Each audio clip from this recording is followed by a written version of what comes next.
Hi everyone, Laurel here, Minnesota Zone 4.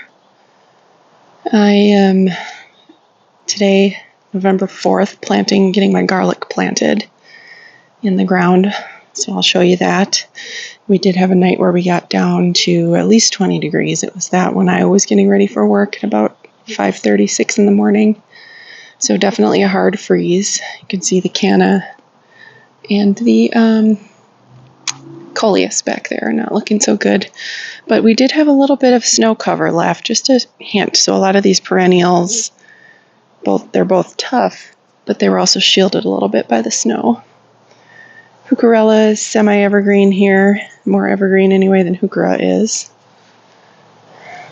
This little area behind the garage, I think, has its own microclimate that's warmer than the rest of the yard. There are a lot of things like snapdragons and Dusty Miller that are root hardy here when they shouldn't be in this zone. We've got the opening act phlox.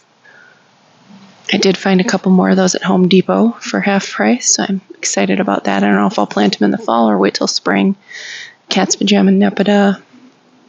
A bunch of stuff over here. A lot of the shrubs are now losing most of their leaves. A lot of that brilliant color is gone.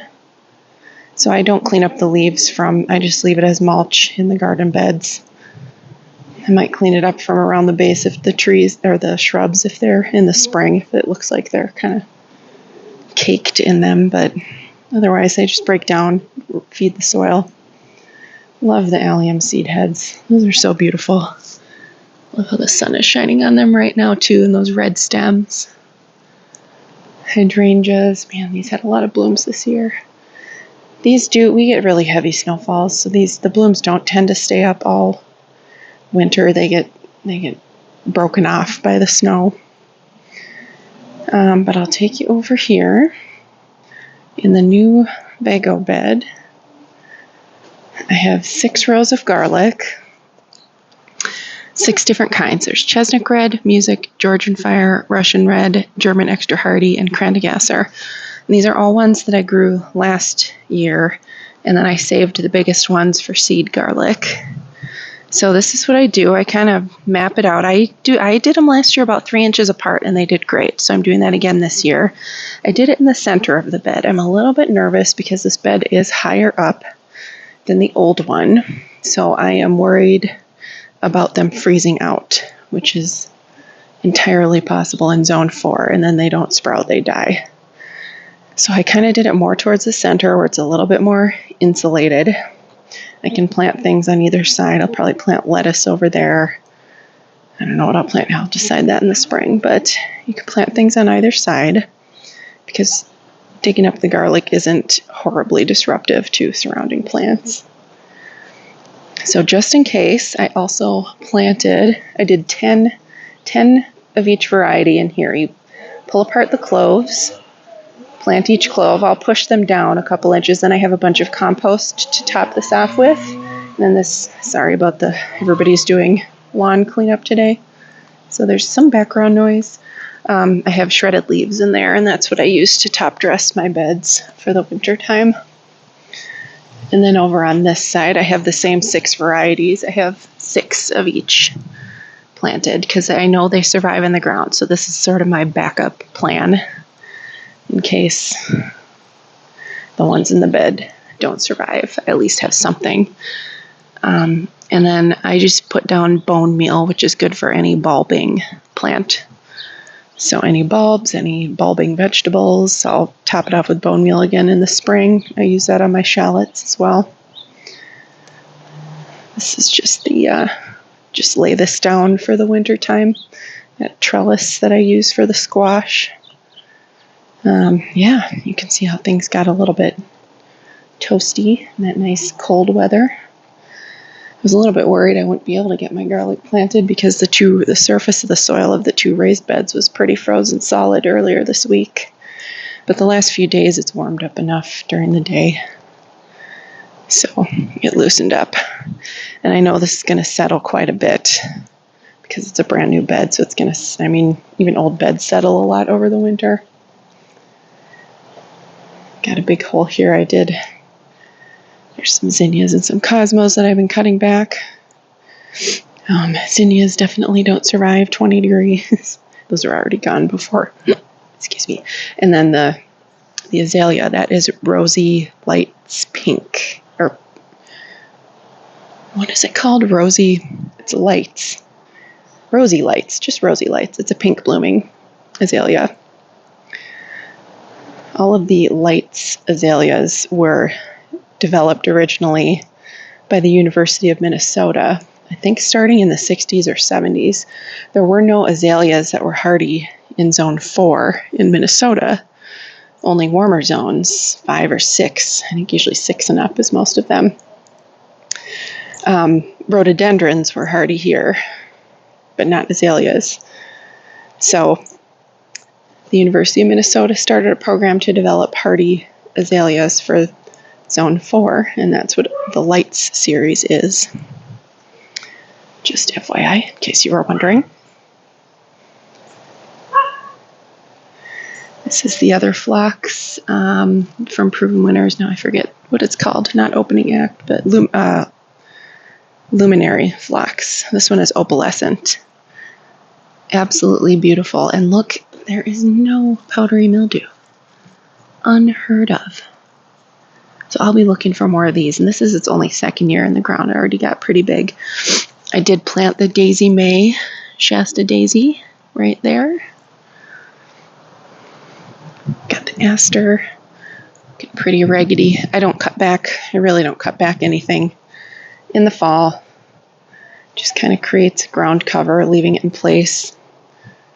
The foliage protects the crown of the plant because it is, Zone 4 can be very, very harsh. Even if I would love to just have an average winter and not set any records. That would be great. But even in an average winter, we get to the negative teens regularly, or negative 20 or below even. Maybe not for a long stretch at a time, hopefully, but I mean, you have to plan for a whole stretch of weather in the negative teens for sure. So, but I guess Zone 4 plants are made for that.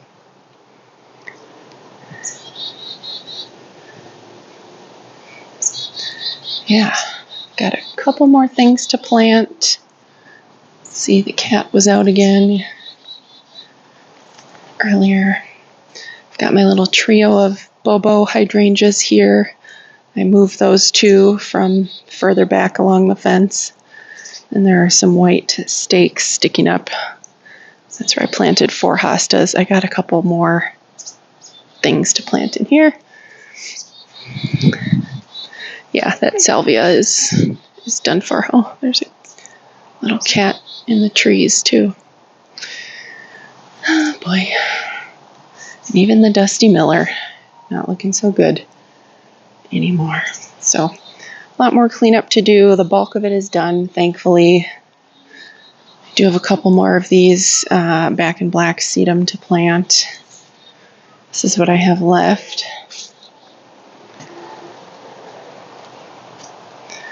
Of my perennials and a couple annuals. Like I said before, this will go onto the porch.